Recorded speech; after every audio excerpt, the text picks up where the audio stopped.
एक लड़का हॉस्पिटल में बैठ के बहुत बुरी तरह रो रहा था। तो मैंने उससे पूछा क्या हुआ, मैं कुछ आपकी हेल्प कर सकता हूँ क्या? तो उसने कहा मेरी कोई हेल्प नहीं कर सकता, मेरी हेल्प सिर्फ भगवान कर सकते हैं। तो मैंने कहा हुआ क्या? तो उसने कहा कि मैं रात को खाना पीना खा के सोया, सुबह उठा तो मैंने देखा मुझे कुछ दिखाई नहीं दे रहा। वो कहता था मेरा जीवन इतना अच्छा चल रहा था, मुझे नहीं पता था मेरे साथ अचानक से ऐसा कुछ हो जाएगा। मैंने कभी सोचा ही नहीं था मैं एक दिन आंख खोलूंगा और मुझे कुछ दिखाई नहीं देगा। तो मैंने उसे कहा कोई बात नहीं, आप चिंता मत करिए, भगवान का नाम लीजिए, सब ठीक हो जाएगा। तो मैंने अपने मन में सोचा इसी प्रकार हमारा जीवन है। हम लोग अपने काम में, जीवन में, प्रोफेशन में इतना उलझे हुए हैं कि हम लोग कभी नहीं सोचते कि हमारे साथ भी ऐसा कुछ हो सकता है। किसी को ये नहीं लग रहा कि हमारे साथ भी ऐसा कुछ हो सकता है, और इसे ही कहते हैं इग्नोरेंस। और जब हमारे जीवन में ऐसी कोई परेशानी आ जाती है तो हम डिप्रेस हो जाते हैं, परेशान हो जाते हैं, लाचार हो जाते हैं, उम्मीद तोड़ देते हैं। पर अगर उस समय में आपके पास भगवत गीता की नॉलेज होगी, आपको मालूम होगा आपने ऐसे संसार में जन्म लिया है जहां पे बुढ़ापा भी आएगा, बीमारियां भी आएगी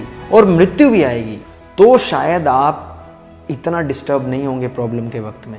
सब लोग सुबह उठ रहे हैं, नहा रहे हैं, धो रहे हैं, खा रहे हैं, पी रहे हैं, गाड़ी चला के मस्त अपने काम पे जा रहे हैं, दोस्तों से मिल रहे हैं, बातचीत कर रहे हैं, सब तरह की चीजें कर रहे हैं, पर नॉलेज नहीं ले रहे हैं। मैं इस नॉलेज की बात नहीं कर रहा कि हमारे संसार में कितनी कंट्रीज हैं, सबसे रिचेस्ट पर्सन कौन है, हमारा संविधान क्या बताता है। इस नॉलेज से आप मटेरियली बहुत इंटेलिजेंट हो सकते हैं, बट स्पिरिचुअली आप वीक हैं। उस लड़के ने कहा मैंने कभी नहीं सोचा था मेरे साथ ऐसा हो जाएगा।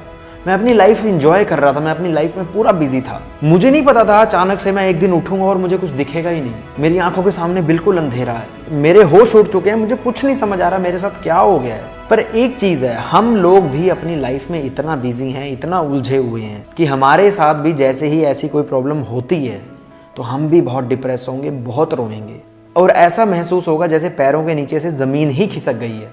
ऐसी प्रॉब्लम्स को सहन करना बहुत ही ज्यादा कठिन है।